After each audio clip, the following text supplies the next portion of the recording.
Profe, pues, ¿puedo hacer un apunte? Claro que sí, sí, claro. Lo que tengo apunte es sobre el análisis que se hace en cuanto a la cantidad del contaminante y pues de ahí deriva el riesgo que pueda haber de intoxicación. Por ahí va la cosa. Entonces, bueno, primera cosa importante, no tiene nada que ver el riesgo biológico con el monitoreo biológico o los indicadores biológicos. Es decir, eh, el monitoreo biológico realmente o los indicadores biológicos, que en el último es lo mismo, es un mecanismo que le permite a uno como salud ocupacional y a la empresa determinar, conocer, cuantificar y saber si realmente un trabajador o trabajadora tiene un tóxico en su organismo. ¿Listo? Esa es la principal, digamos, utilidad. ¿Cuál fue la disciplina que desarrolló todo el tema de indicadores biológicos? La toxicología. La toxicología industrial es una herramienta que lo que analiza es la relación entre las enfermedades, los daños ambientales y el uso de sustancias químicas tóxicas. Es decir, ¿qué hace un toxicólogo industrial? Un toxicólogo industrial es un experto donde te dice a vos cuáles son los efectos de los venenos, de los gases, de los pesticidas, de los metales pesados, del plomo, etcétera, en la salud de los trabajadores y en la parte ambiental. Entonces, ¿qué es lo que pasa con los contaminantes químicos?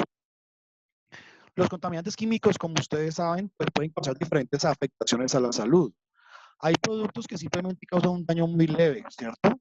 Por ejemplo, si usted hoy sábado decide tomar trago y se emborrachó, pues, digamos, esa borrachera se le va a pasar mañana y mañana se levanta muy indispuesto, pero ya el martes, miércoles está bien, ¿cierto? Eso es una intoxicación, pero muy leve. Pero si usted hoy se toma un insecticida, el efecto va a ser mucho mayor. Y fíjense que ambos son productos químicos, ¿cierto? Hay productos químicos que causan toxicidad local. ¿Qué es la toxicidad local? Pues básicamente una toxicidad, por ejemplo, a nivel del estómago y ya no más. Pero hay productos que causan toxicidad sistémica y es que intoxica todo el cuerpo. Por ejemplo, cuando usted se emborracha con alcohol, eso es una toxicidad de todo el organismo. Lo que pasa es que se le pasa, ¿cierto? Pero es de todo el cuerpo. Cuando usted toma pesticidas, pues es una toxicidad también sistémica. Es decir, todo lo que afecta el cuerpo humano completo de pies a cabeza se llama toxicidad sistémica. Carcinogénesis, ¿qué es eso de carcinogénesis? Es un término relacionado a productos cancerígenos. Pongan por favor ahí en el chat un producto químico que ustedes consideren que produce cáncer, que sea carcinogénico.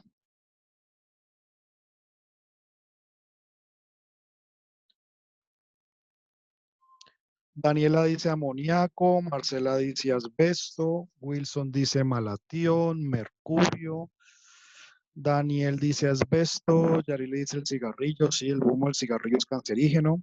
¿Qué otro?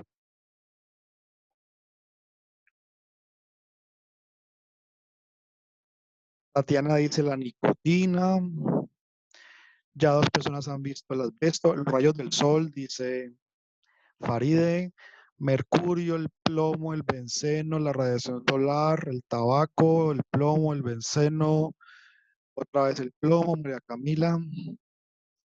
Bien, de lo que ustedes acaban de escribir, la nicotina que trae el humo del cigarrillo no es cancerígena, es adictiva, pero no es cancerígena. El malatión sí, el asbesto sí, el amoníaco, Daniela, no es cancerígeno, no produce cáncer. El mercurio no es cancerígeno, es tóxico. El asbesto es cancerígeno, los rayos del sol producen cáncer de piel. El mercurio no es cancerígeno. El humo de tabaco es cancerígeno. El mercurio, ni el plomo ni el mercurio son cancerígenos. El benceno sí lo es. El arsénico es cancerígeno. El alquitrán sí es cancerígeno y el formol también es cancerígeno. La sílice cristalina es cancerígena. El polvo de carbón, el polvo de cemento, tiene sílice, produce cáncer pulmonar. El cromo, el níquel, el formol producen cáncer. El polvillo del PVC produce cáncer. Entonces, esos productos son productos que tienen una característica de teratogénesis. Y si a uno le estuviera dando cáncer, ¿uno cómo se da cuenta que le está dando cáncer? ¿Hay alguna prueba biológica para saber si no le está dando cáncer? ¿Hay forma de darse cuenta si no le está Pues dando por los cáncer? rayos del sol he visto que sí, que sale como un estilo de grano como en la piel, pero en los otros componentes no sé, la verdad. Ajá, es lo que ustedes se llaman carcinomas, ¿no? En la piel. Y en los otros tipos de cáncer, ¿será que uno se puede dar cuenta a tiempo? Uy, me está dando cáncer y algún tratamiento.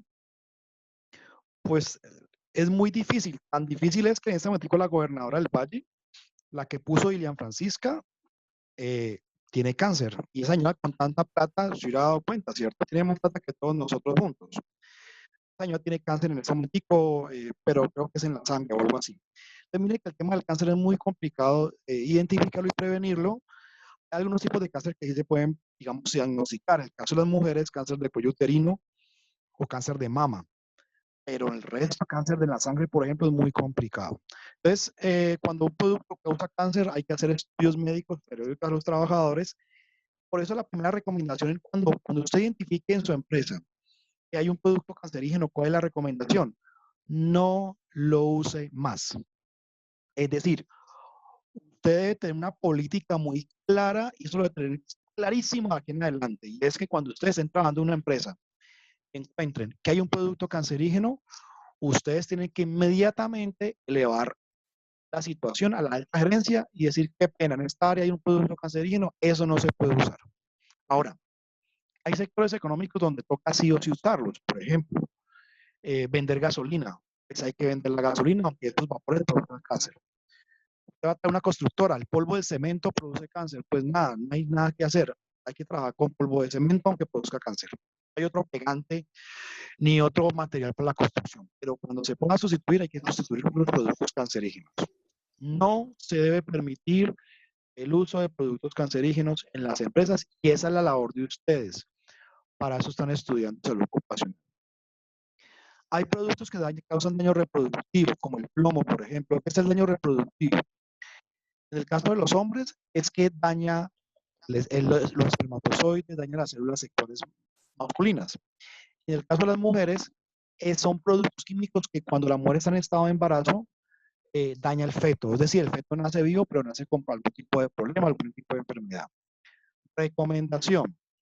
Cuando ustedes ya sean los coordinadores de SST y vean en la empresa o una empresa que estén asesorando que una mujer en estado de embarazo esté manipulando productos químicos, inmediatamente hay que hablar con el jefe para que la reubiquen. Es decir, ninguna mujer en estado de embarazo debe manipular sustancias químicas tóxicas. ¿Por qué? Porque va a tener un efecto en el bebé, en el feto.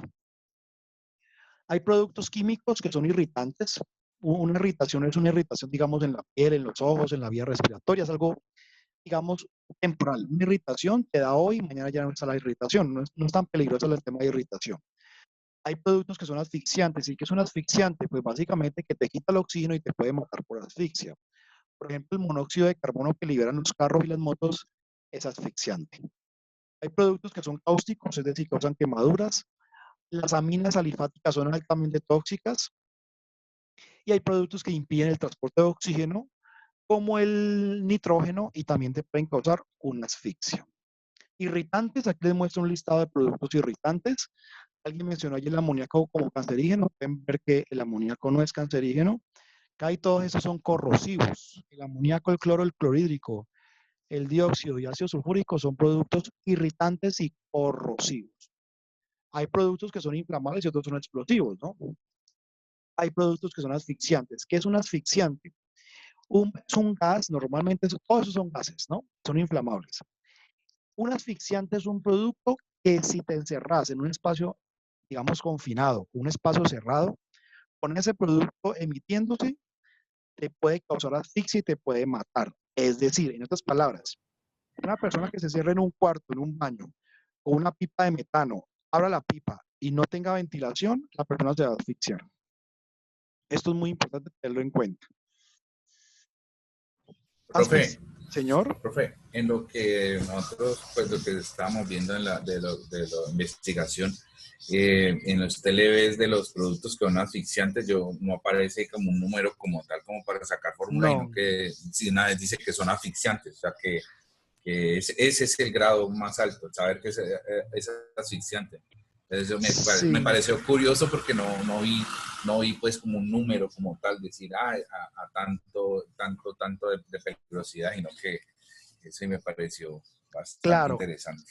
Y la pregunta entonces es, ¿por qué son tan peligrosos, no tienen TLB? ¿Cuál es la respuesta? La respuesta es que los TLB son para evitar enfermedades laborales. ¿Cuál es el problema con esos gases asfixiantes? Que no te causan enfermedad, te causan es la muerte. Entonces, no existen valores límites permisibles para saber hasta dónde te va a matar, ¿no? Esa es la razón por la cual los asfixiantes no tienen un valor límite permisible, porque simplemente no pueden estar presentes en ningún momento. O sea que el Eh, amoníaco, ¿se puede decir que es asfixiante? el amoníaco es asfixiante, es irritante, pero sí tiene TLB. Sí lo pueden encontrar en internet como un valor límite permisible. Estos que están aquí no tienen TLB porque son muy peligrosos para la vida, para la vida realmente. Los TLB son para enfermedades. Para prevenir enfermedades, en cambio, estos causan la muerte de la persona. Hace Ya. 2 años pasó un accidente muy complicado en Bogotá.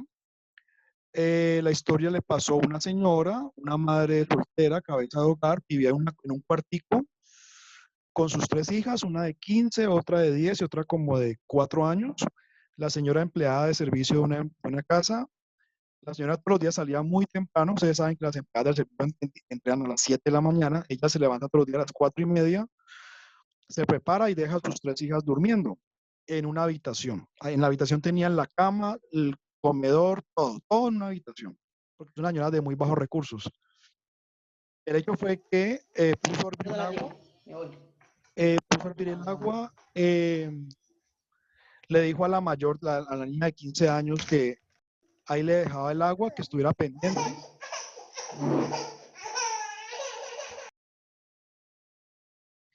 Le dijo a la de 15 que ahí le dejaba el agua hirviendo, que estuviera pendiente, el agua para el café, creo que era.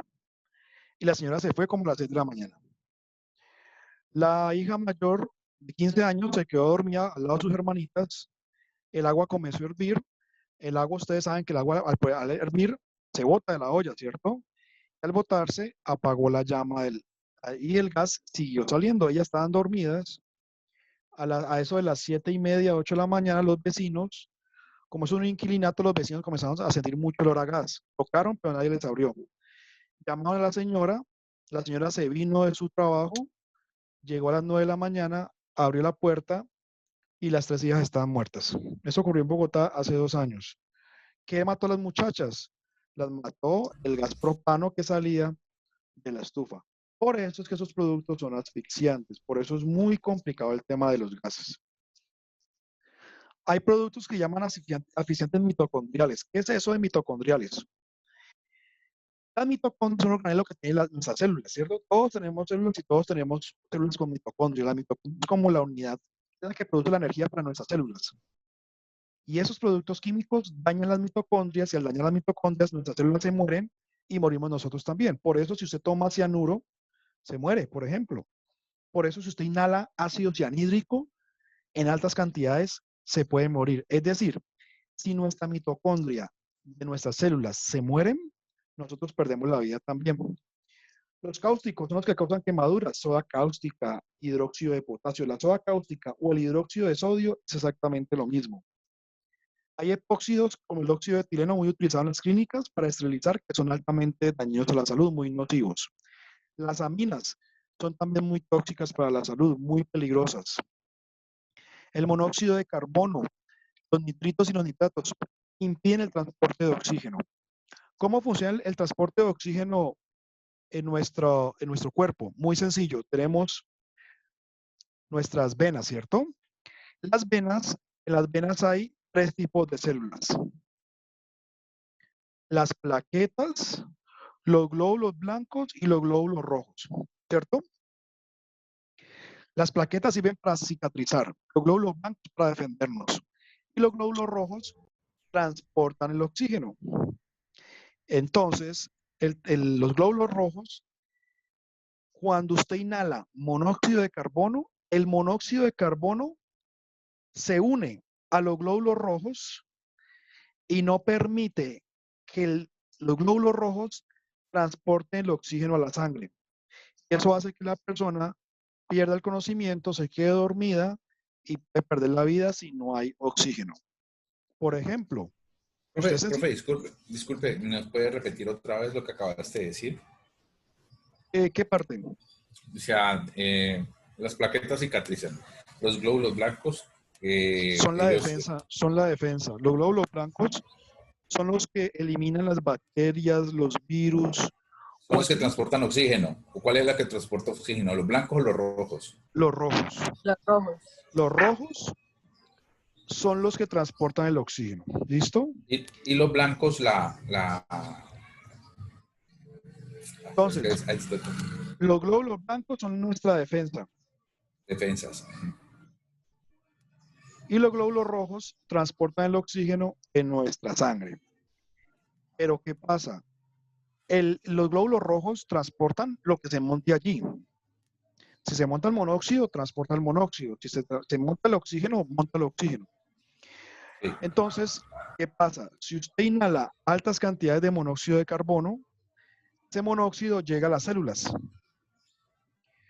Y ese monóxido no le sirve a las mitocondrias para generar energía. En otras palabras, cuando lo que están haciendo en este momento sus cuerpos es que el oxígeno llega a las células, ¿cierto? A las mitocondrias de las células. Y con eso la mitocondria forma energía y por eso usted tiene energía para poder vivir, ¿cierto? Pero ¿qué pasa? Cuando el monóxido de carbono llega a la célula, a la mitocondria de la célula, ya no se produce energía. ¿Y qué le pasa a la persona? Se muere. Entonces, el monóxido es un producto altamente tóxico por eso. Ustedes dirán, ¿en dónde hay monóxido de carbono? Pues en toda parte hay monóxido de carbono. Cuando usted quema madera, está formando monóxido de carbono. Cuando usted prende una moto, está formando monóxido de carbono por el tubo del escape de la moto. Cuando usted prende un carro, está liberando monóxido de carbono y muchos otros gases, ¿no? Dióxido, monóxido, bueno, una cantidad de contaminantes altamente peligrosos. Pero pues normal es hablar del monóxido de carbono. Han ocurrido muertes, sobre todo en Estados Unidos, por intoxicación por monóxido de carbono. Eso le llaman la muerte dulce. ¿Por qué le llaman así? Porque la persona no siente dolor, no siente absolutamente nada. Le da sueño, y eso ¿por qué le da sueño? Porque ya las células no están formando energía, uno se siente débil, le da mucho sueño y se está muriendo. Y no se da cuenta que está muriendo. En Estados Unidos han habido muertes porque llega el tipo borracho en su camioneta, abre el garaje con el control, mete la camioneta, cierra la puerta y el tipo se queda dormido en la borrachera, con el carro encendido, encerrado en el garaje. Y eso ocurre a la 1 de la mañana y ya al otro día, a las 7 de la mañana que lo encuentran muerto dentro de su vehículo, intoxicado con monóxido de carbono. Esa es la razón por la cual entre las viviendas no se debe meter ningún tipo de carro ni motor encendido. Nada, no se debe prender ningún tipo de elemento al interior de las casas. Hay productos especiales como los tetracloruros que también son de alta toxicidad. El ácido fluorídrico es muy peligroso por corrosión. El óxido de etileno que ya les mencioné que es cancerígeno. Bien, como pueden darse cuenta, diferentes productos químicos causan diferentes, digamos, afectaciones. Vamos a hablar ahorita en sí de lo que es el monitoreo biológico, la exposición a contaminantes químicos laborales. El monitoreo biológico básicamente tiene como objetivo saber si a un trabajador tiene o no tiene un tóxico en su organismo. ¿Listo? Pero yo, ¿cómo puedo medir un tóxico en mi organismo? Puedo medir o en la sangre del trabajador, o en la orina, o en el aire. Por ejemplo, hoy es sábado. Y en Cali es muy normal que mucha gente los sábados tome trago. Y manejan motos borrachos y manejan carros borrachos, por eso hay tanto accidente. Y a la gente que toma trago, cuando la policía lo para, ¿cómo le miden? ¿Cómo se da cuenta la policía o el tránsito si una persona ha tomado trago? ¿Con el alcoholímetro? Con la prueba, eso. ¿Y cómo funciona el alcoholímetro? Pues yo he visto que... El aliento. sí, al momento de respirar. Deben respirar fuerte para que pueda marcar. Exactamente. Entonces, ¿qué ocurre? ¿Cómo funciona eso? Cuando la persona consume etanol, el etanol en el hígado lo transforma en otra cosa, en un aldehído, que es otra molécula química. Y el alcoholímetro mide es el aldehído. Si la persona tiene en el aliento ese aldehído, ha tomado etanol. Si no tiene el aldehído, es porque no tomó etanol. Pero fíjese que eso lo hace es que en el aire exhalado, ¿cierto? Sería muy complicado pues medir en la orina o en la sangre, sino en el aire.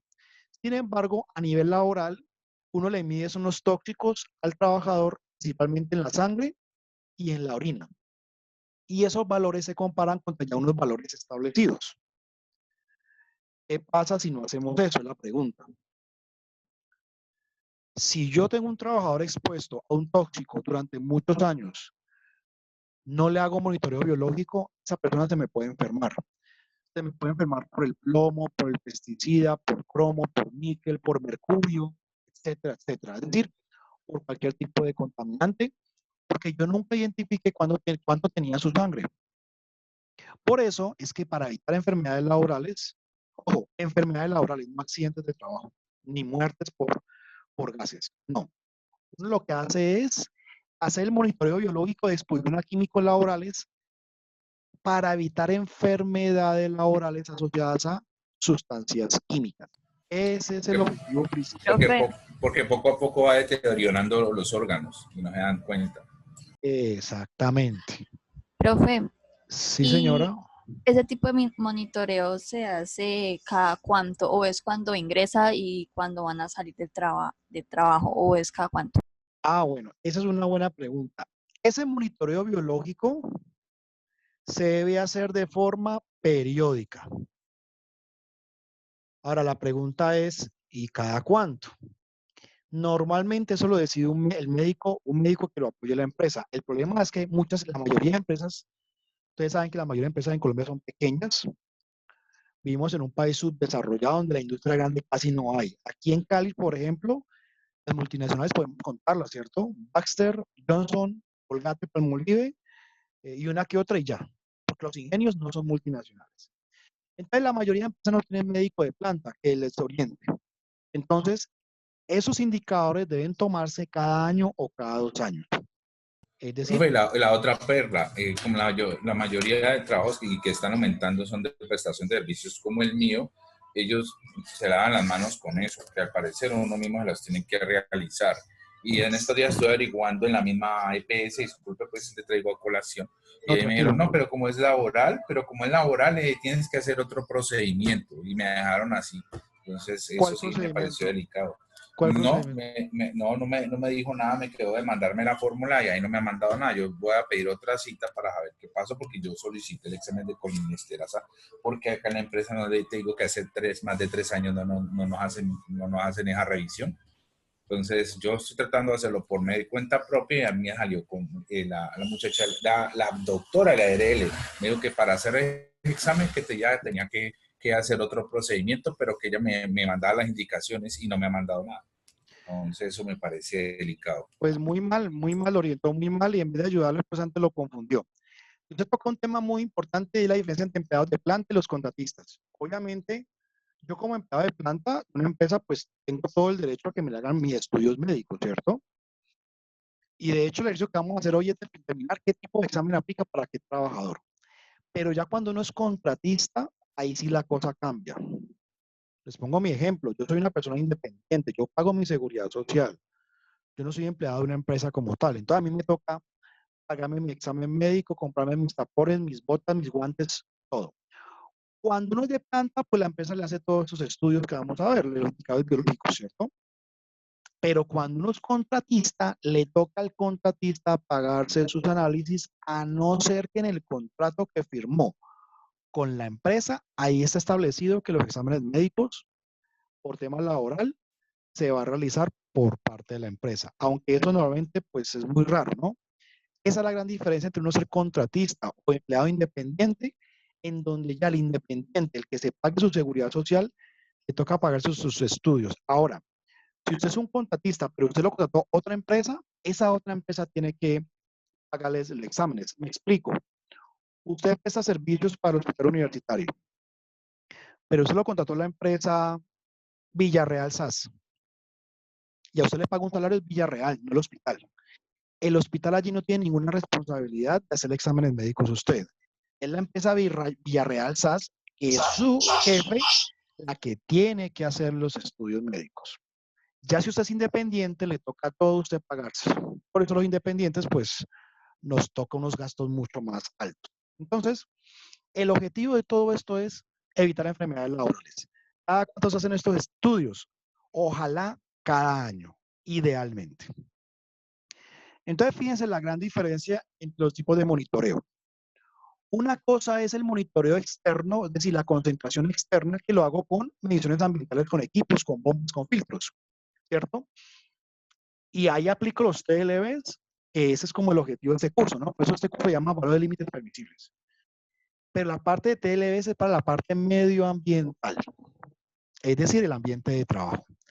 Ya está la dosis, ya el otro parámetro, la dosis interna, en donde aplico el monitoreo biológico para poder cumplir con las GATIS del Ministerio de Trabajo, en donde yo aplico unos indicadores biológicos de exposición y me doy cuenta si el trabajador tiene o no tiene el contaminante en su cuerpo y la cantidad que tiene. ¿Qué pasa? Si yo hago buenos estudios biológicos de exposición, el médico puede detectar, o la EPS, o el médico de la EPS, o el médico laboral, puede detectar rápidamente alguna alteración y puede evitar una enfermedad al trabajador. Es decir, la idea es rápidamente identificar alguna alteración en la salud. Pero si eso no ocurre, ocurre un daño clínico. Y ese daño clínico me puede originar una enfermedad en el trabajador, donde ya cuando hay enfermedad ya no hay nada que hacer. Es decir, ya el trabajador va a tener una lesión de por vida, una intoxicación de por vida, un daño en el hígado, daño en los riñones, en la sangre, etcétera, etcétera, etcétera. Entonces, aquí queda clara la diferencia entre el monitoreo ambiental, que es la dosis externa, con la dosis interna, que es la que nos interesa el día de hoy. Por lo tanto, lo que se busca con estos indicadores biológicos es vigilar la salud de los trabajadores. Lo que se busca es evitar que ellos tengan daños en la salud, daño neurológico, daño cardiovascular, daño cerebral, es decir, daño ocasionado por un producto químico. ¿Qué es lo que pasa con las enfermedades? Para que una enfermedad se pueda producir, tiene que haber tres elementos, ¿cierto? Tiene que estar el trabajador, un agente químico tóxico y un ambiente laboral que genere la exposición. Si usted quita una de esos tres, pues ya no hay enfermedad, nunca puede haber enfermedad, no hay exposición. ¿Qué es lo que pasa con las enfermedades? Las enfermedades se dan a largo plazo, a los 10, 20, 30 años. Por ejemplo, el asbesto. El asbesto causa cáncer de pulmón a los 30 años, que eso es demasiado tiempo. Pero hay productos que te causan intoxicación en 6 o 7 años, como los pesticidas, por ejemplo. Por lo tanto, hay unas manifestaciones clínicas que se presentan en los trabajadores antes de que se presente la enfermedad. Si yo no tengo un sistema de vigilancia de la salud, pues esas manifestaciones no las voy a detectar, el trabajador se me va a enfermar dentro de 10 años. Y ustedes están estudiando salud ocupacional para eso, para evitar que la gente no se les enferme, evitar que la gente no se accidente. El monitoreo biológico de exposición a químicos laborales no mide el daño, no mide si ya está muy enfermo o está poco enfermo, si el hígado ya está muy mal o no. El monitoreo biológico lo que busca es evitar la enfermedad laboral. Y la enfermedad laboral es toda patología que se adquiere por causa u ocasión de mi labor. Enfermedades laborales por productos químicos hay muchísimas. Enfermedades de los pulmones, enfermedades de la sangre, enfermedades de la piel, dermatitis, neumoconiosis, silicosis, cáncer de pulmón, leucemia, por solventes, por ejemplo. Esas son enfermedades laborales ocasionadas por productos químicos. Entendiendo que un producto químico puede entrar o por la vía respiratoria, o por la vía dérmica o por la vía digestiva, ¿cierto? Es decir, estas vías ya las conocemos muy, muy bien. La más importante es la vía respiratoria. ¿Y por qué la más importante? Es la vía que ocasiona mayor cantidad de enfermedades laborales en los trabajadores. ¿Cómo evito la vía exposición inhalatoria? Usando extractores, ventanas, dejando las ventanas abiertas y que la persona utilice sistemas de protección personal. ¿Cómo evito la ingestión? Pues de que la persona no consuma alimentos en los sitios de trabajo y que antes de ir a almorzar se lave muy bien las manos con agua y jabón. ¿Cómo evito la vía de la Y protección la por la... cara, profe, y la cara, porque uno muchas veces lava las manos, pero uno no sabe que en la cara le quedan residuos a veces. Eso, ese es un error, o sea, eso ya también se debería corregir. La cara Sí, o alrededor de la boca. sí. Y lo otro es, la empresa tiene que darme a disposición de trabajo como el trabajador de un comedor limpio, un comedor en buenas condiciones, lejos de la producción, que no es que yo esté comiendo y estoy inhalando los humos de la producción, eso no. El comedor tiene que ser un sitio limpio, aseado, con servilletas, con agua limpia, etcétera.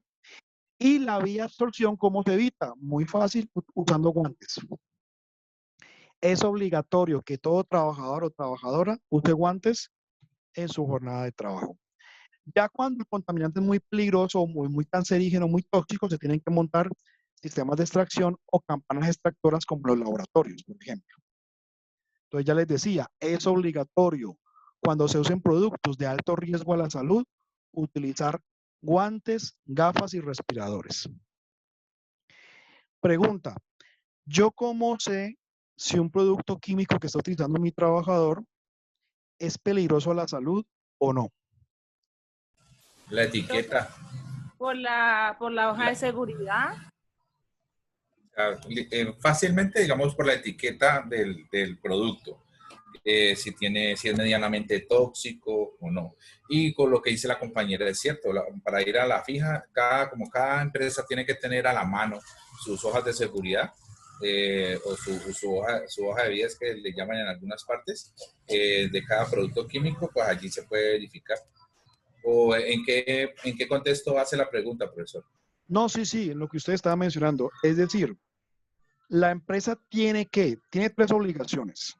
Bueno, cuatro. Tener a la mano, sí, las fichas de seguridad. Sí, el Primera asunto. obligación, las fichas de datos de seguridad tienen que estar a disposición del trabajador. Y en las fichas de datos de seguridad dice si el producto es tóxico o no. Segundo elemento obligatorio, todo producto químico debe traer una etiqueta. Es decir, todo tiene que estar marcado y en la etiqueta tiene que decir si el producto es corrosivo, es inflamable, es tóxico, es asfixiante, es cancerígeno. Eso lo tiene que decir. Cuarto, en los carteles de la empresa tiene que dar información sobre los productos químicos, advirtiendo al trabajador si algún producto que ellos manejan es de alto riesgo a la salud. Y por último, aparte de los EPPs, obviamente son las capacitaciones. Es obligatorio que la empresa le haga al trabajador al menos una vez al año capacitación en el uso seguro de productos químicos. Es decir, todo trabajador que maneje un producto químico debe recibir capacitación de prevención del riesgo químico.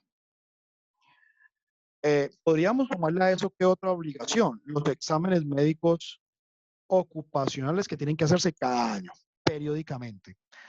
Cuando entra, cada año, y cuando se retire, se le hace un examen de egreso. Es decir, que si un trabajador llegó a la empresa en el año 2010 y se retiró este año, se aburrió y se fue porque ya lo regañaban mucho, duró 10 años. Se le tiene que haber hecho un examen de ingreso en el 2010, cuando él ingresó nuevo.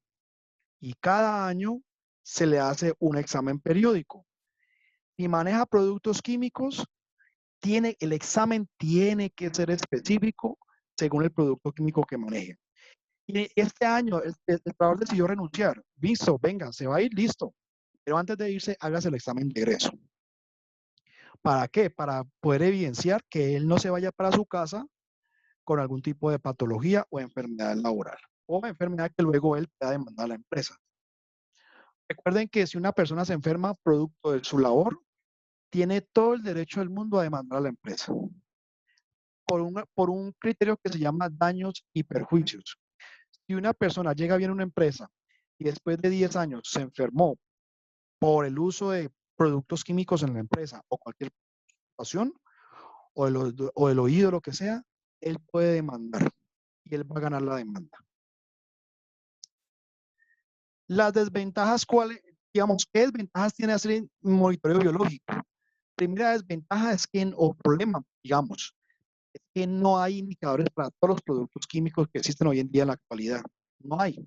Entonces no hay forma de monitorear en la sangre todos los productos químicos. El otro problema es que entre personas, cada persona tiene un metabolismo diferente, entonces no todos metabolizan a la misma velocidad los productos químicos. Y el hecho de que no todos metabolicemos los productos químicos de la misma manera, eso genera diferencias. El órgano más útil en el metabolismo es el hígado. Por eso el hígado es el primero que se daña cuando yo estoy expuesto a productos químicos. Aquí ya les voy mostrando algunos ejemplos de indicadores biológicos o metabolitos. Por ejemplo, si yo manejo en la empresa un producto que se llama cloruro de vinilo, que es la materia prima para fabricar el PVC, a mí se me forma en mi organismo, en mi cuerpo, un producto que se llama ácido tiodiglicólico. ¿Quién forma ese producto? El hígado. Es decir, el hígado forma en mi organismo el ácido tiodiglicólico. ¿Qué significa? Que si a mí me mide en la sangre o en la orina ese ácido, ¿qué significa? De que yo estoy expuesto al cloruro de vinilo. Ustedes dirán, pero ¿por qué le miden el ácido si está expuesto al cloruro? Porque no se puede medir en la sangre el cloruro de vinilo. Entonces se mide es el metabolito, que es el ácido. Ahora, ¿qué es un metabolito? Es muy sencillo. Un metabolito es una molécula que nuestro cuerpo forma de forma natural, principalmente formada por el hígado. Ahora, si una persona está expuesta a óxido de etileno, que es un gas muy tóxico, en la orina o en la sangre podemos medirle es N2-hidroxietilvalina. Entonces, fíjese que uno a veces mide es el metabolito y no mide el producto químico como tal. Otro ejemplo, un trabajador que esté expuesto a hidrocarburos aromáticos policíclicos, que son muy peligrosos, son muy tóxicos y cancerígenos, el hígado forma un producto que se llama 1-hidroxipireno. Y ese producto se puede medir ¿en dónde? En la orina del trabajador. O sea que si marca hidroxipireno en la orina, quiere decir que él está expuesto a hidrocarburos policíclicos. El benceno.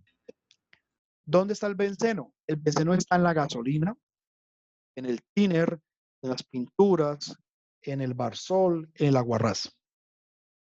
Si yo tengo un trabajador que todo el día maneja thinner, por ejemplo, y le tomo una muestra de orina y mando a analizar en esa orina el ácido fenilmercaptúrico y me marca positivo, quiere decir que él en su cuerpo tiene benceno también. Si hay benceno, hay ácido fenilmercaptúrico.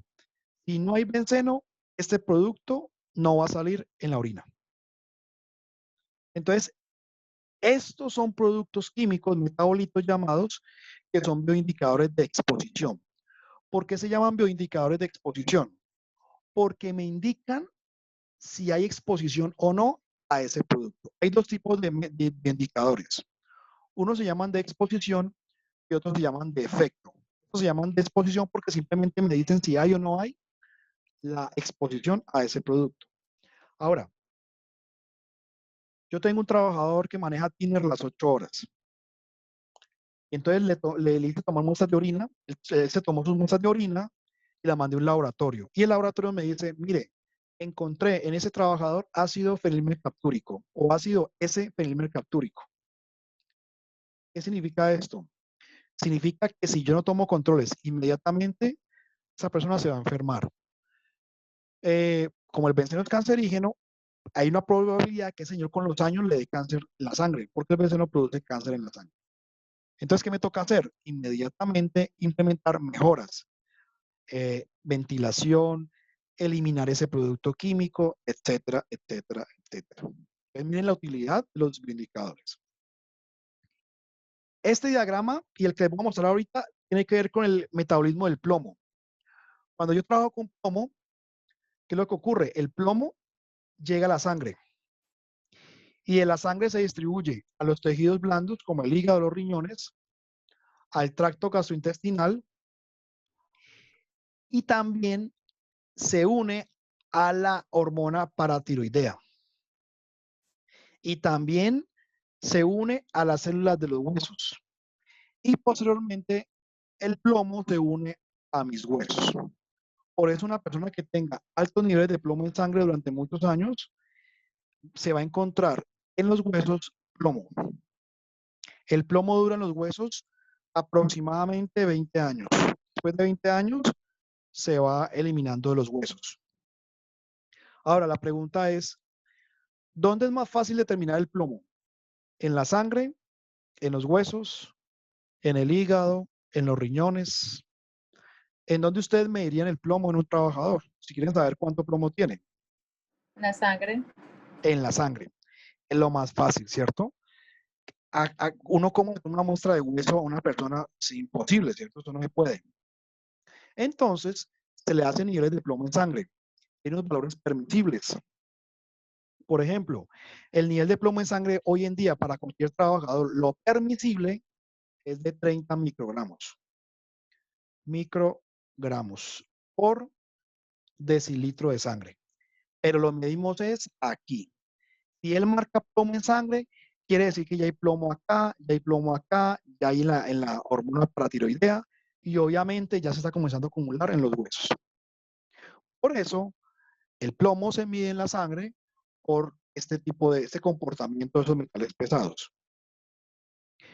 Este otro cuadro también tiene que ver con el plomo. Entonces, supongamos que una persona está expuesta a plomo, ¿cierto? En la sangre, más o menos el plomo dura aproximadamente 36 días. Plomo que viene del aire o de la dieta. El aire contaminado de la empresa. En los tejidos blandos como hígado, riñones, etcétera, puede durar aproximadamente 40 días y luego se va eliminando por las uñas, el cabello, la bilis, la sudoración, etcétera. Pero él también se elimina por la orina. Perdón, profe. La anterior que dijo, ¿por dónde se elimina? ¿Lo de los 40 días? Se elimina por el cabello, las uñas, la bilis y el sudor, pero muy lentamente. En la orina dura aproximadamente 36, o mejor, la orina se va eliminando, no es que dure, porque la orina no dura, ¿cierto? Todos los días orinamos una orina diferente, digamos. En la orina también se elimina parte del plomo y en los huesos puede durar muchos años, puede durar unos 20, 30 años. Por eso, y nuevamente, uno podría en teoría medir el plomo ¿en dónde? Uno podría medir el plomo en un trabajador en el cabello o en las uñas o en la bilis. En teoría, sin embargo, no se hace porque esas muestras son muy difíciles de tomar, muy complicadas. En cambio, la muestra más sencilla de tomarla es en la sangre. Por eso es que hoy en día a todo trabajador que esté expuesto a plomo se le mide es en la sangre. El nivel de plomo en sangre, como se llama la prueba, es un nivel de indicador de exposición. Entonces, lo que se hace es, primero, se lista a los trabajadores que están expuestos a un producto químico. Luego se les explica por qué se les toma la muestra, porque no es sencillo que la gente le quiera que se le chuce el brazo para tomar una muestra de sangre, ¿cierto? Se le explica por qué es importante. Luego se aplican los indicadores biológicos. El laboratorio recepciona las muestras. Normalmente cuando son muestras de orina se hace otro estudio que se llama la creatinina, que tiene que ver con la parte renal. Luego, después de que llega al laboratorio, se procesan las muestras. Se le entrega el informe a la empresa, o sea, a ustedes les va a llegar muestras del laboratorio. Y aquí hay que tomar decisiones. Y hay que a todos los trabajadores informarle de forma separada y confidencial cuál fue el resultado. ¿Listo? Si alguien salió con un resultado muy alto, entonces hay que implementar controles. Si alguien salió bajo, pues nada, se repite dentro del año siguiente y no hay que hacer nada. Pero si una persona está muy cerca del valor límite o sobrepasa el límite, hay que implementar controles. Me explico. Esta es la escala de 0 digamos que aquí es 50 de plomo, ¿cierto? El límite para plomo en sangre es de 30 microgramos. Si una persona sale, digamos, hasta 15, pues aquí no se hace nada, porque realmente es muy bajito el nivel. Pero cuando una persona ya, mire que el límite es 30.